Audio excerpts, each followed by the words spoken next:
নমস্কার, আমার চ্যানেলে সবাইকে স্বাগত।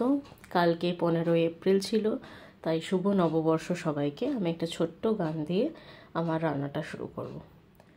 হে নূতন দেখা দি কারবার, জন্মের প্রথম শুভক্ষণ। হে নূতন। ধন্যবাদ, ভুল ত্রুটি ক্ষমা করবেন। আমি এবার রান্নায় ঢুকে যাচ্ছি। আমার ইনগ্রিডিয়েন্টস যেগুলো লাগছে সেগুলো হচ্ছে পটল, আমি আজকে বানাচ্ছি চাল পটল, পটল, গোবিন্দভোগ চাল, আদা বাটা, কাঁচা লঙ্কা, হলুদ, নুন, মিষ্টি, দই, জিরে গুঁড়ো, ধনে গুঁড়ো আর লাল লঙ্কার গুঁড়ো, আর অবশ্যই বানাতে সাদা তেল আর লাস্টে সামান্য ঘি। প্রথমে একটা মিক্সিং বলে আমি চালটা নেব, সব মশলাগুলো নেব, দইটা নেব, আদা বাটা নেব, নুন, হলুদ, মিষ্টি পুরোটা মাখিয়ে নেব।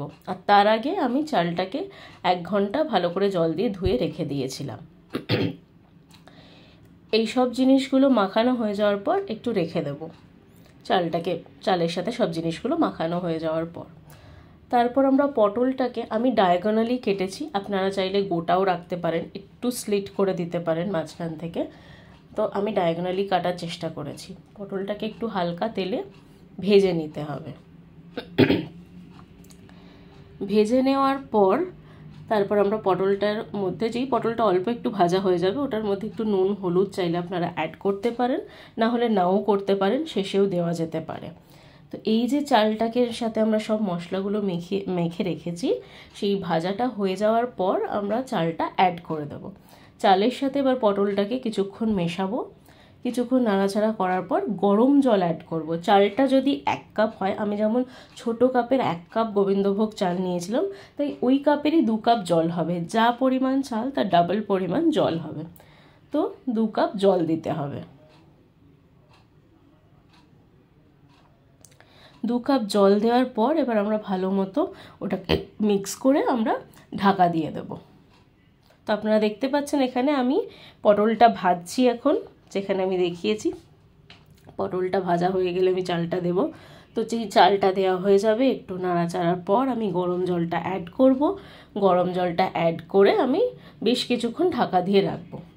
এই 20 মিনিট মতন ঢাকা দিয়ে রাখার পর গ্যাসের ফ্লেমটা লো রাখবো।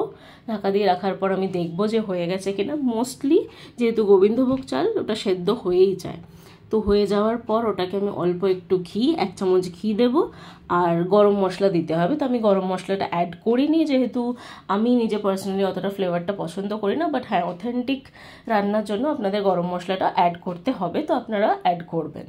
আর মাঝখানে আমি যখন গরম জলটা অ্যাড করব, তখন আমি ওই কাঁচা লঙ্কাটাও দিয়ে দেবো। একটু মাঝখান থেকে স্লিট করে দিতে পারেন, আমি গোটাই রেখেছি, আমার গোটাই রাখতে পছন্দ। তাই এটা একটা ঠাকুর বাড়ির স্পেশাল রান্না, কিন্তু এটা আমি আমার মতো করে এখানে বানিয়েছি।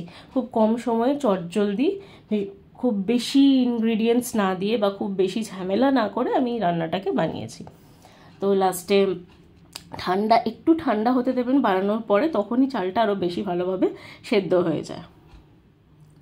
তো এটাই আজকে চাল পটল। আপনারা এমনিতে ট্রাই করবেন, নিরামিষের দিনে তো খুবই ভালো লাগে, ভীষণ ভালো খেতে হয়। আমি এটা করে দেখেছি। আর এই যে পরিমাণগুলো আমি নিয়েছি, এটা আমার আন্দাজ মতন। যেমন দই 2 চামচ আমি নিয়েছি, যতটা চাল সেই পরিমাণ বুঝে আপনারা নেবেন।